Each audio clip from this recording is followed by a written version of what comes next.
Hey, what's going on, guys? It is Pro here, and welcome back to another episode of the Factions How-To series. I hope you guys are enjoying it so far.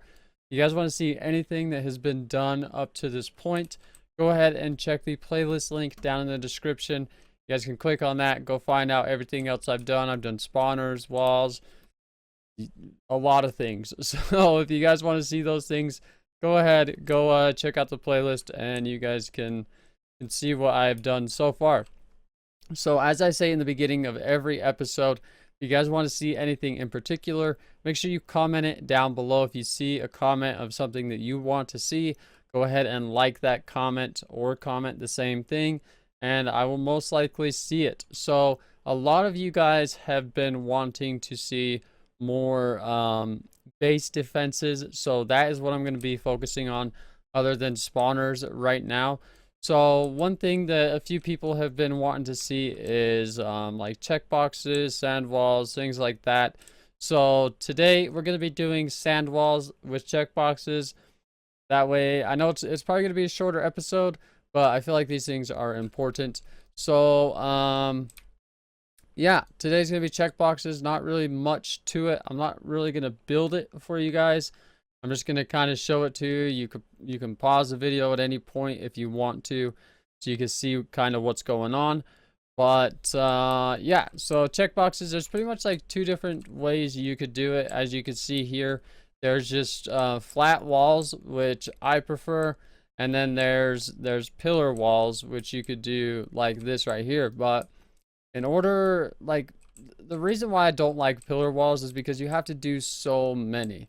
So like right now, with the way this is set up, if somebody aims right here, they only have to go through one pillar, and then that's it. So in order to make 3 pillar walls, you're gonna have to make this like 6 wide in order to make it so that they would have to go through 3 pillars, which is in turn 3 walls. So it takes up a lot of room doing it this way, but some people just like the look of it, I guess. I don't know, but this is one way to do it. This is another way to do it. So I'm going to show you guys, you know, both ways. Obviously, with the flat walls, this right here is going to be like where you set your F warp or your home or whatever it may be. So you can come out here, check it, see if you're getting rated. So pretty much the way a checkbox works is, so if somebody breaks sand down here, so as you can see, there's redstone running to redstone lamps right here.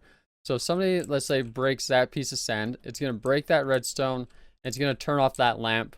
So if you do come check your checkbox, then you'll know if a lamp is turned off, then something is wrong, and you should go fix it. Because obviously you're getting raided, or somebody has creeper egged it, or you know, it could be many things, but it's always a good thing to check it. You want to put these out towards the ends of your buffers, as well as, like, I like to put 2 checkboxes.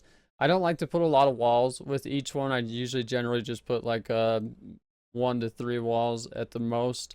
But you want to put one just a little bit away from your base, probably like halfway, or like if you do wraps, put one just at the end of your wraps, you know, make a wrap of it, and then put another one like out at the end of your buffers. So that way you can go check those as well as check the one closer to your base. So if you go check the one closer to your base and it's not broken, and then you go check the one out at the end of your buffers and that one's broken, that means that if somebody is raiding you, then they're about halfway through, or they just got past your sand walls.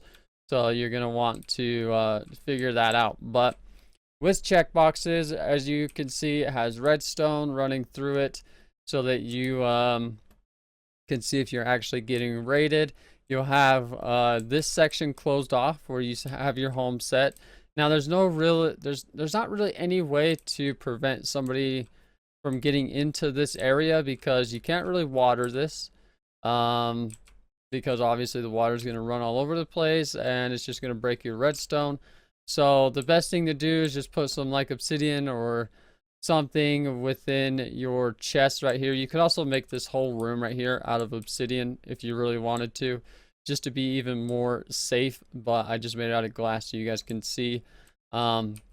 But yeah, so just put some obsidian in here, so if somebody's chasing you, just go open the door, close it, and then place some obsidian, because obviously they can use a creeper egg and blow it up. So, you know, just keep those things handy. As well as these chests are for sand. So if you are getting raided, you can have some people out there trying to stop the raid, and then have somebody come over here to the checkbox and just start placing sand wherever they're raiding, and try and build up that wall again, so that they have to reshoot at it and re-break it over and over. So that's the main reason for a checkbox. But with this one, you just place redstone torches or a block or a lever, or whatever you want to power the redstone out at the end, and then run your redstone all the way over to where you set your warp or your home or wherever your lamps are. So the lamps are going to be different for both of these. This one I put right in the middle. You could put it at the end if you wanted to, or if you're doing wraps, you could put 2 checkboxes, or like 2 spawn areas if you really wanted to. I usually just put it right in the middle, so that way you can, like, if one of these are off, then you can run to that side. If one of these ones are off, you can run to that side.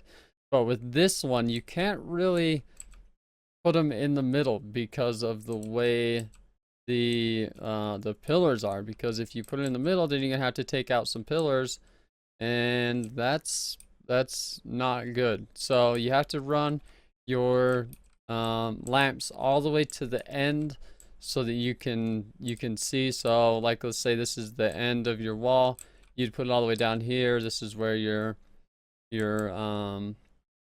spawn area would be, and then you'd have to run all the way down to where you're possibly getting raided or whatever it may be. But yeah, so this is the 2 different ways that pretty much everybody uses to do sand walls. And that's pretty much it. So if you guys have any questions or anything like that, make sure you leave it down in the comments. It's pretty simple, nothing really much to it. It's a lot of work. I can tell you that. Either way, you're going to be doing a lot of work to do these sand walls, because you can't gen it. You have to build it manually. So doing these does take a lot of time, but it is definitely worth it. But again, if you guys have anything you want to see, like I always say, leave it down in the comments. I always look at them, whether or not I reply. I do look at all the comments. So if you want to see anything in particular, make sure you leave it down in the comments. And also, guys, I know I've seen a lot of people wanting cannons on this series, but I'm not doing cannons on this series, guys. It's only like base defenses, grinders, just things like that. That's the only things I'm doing on this series. So if you guys did enjoy this, make sure you leave a like down below. You guys know it is much appreciated, and I thank you guys so much for watching these and liking them. It really makes me happy to know that some of you guys are getting use out of these videos, because although it doesn't take me too long to make these, but I do have to set them up and all that stuff. So thank you guys so much. But that's going to be it for this video, and I'll see you guys in the next one. Goodbye. Yeah.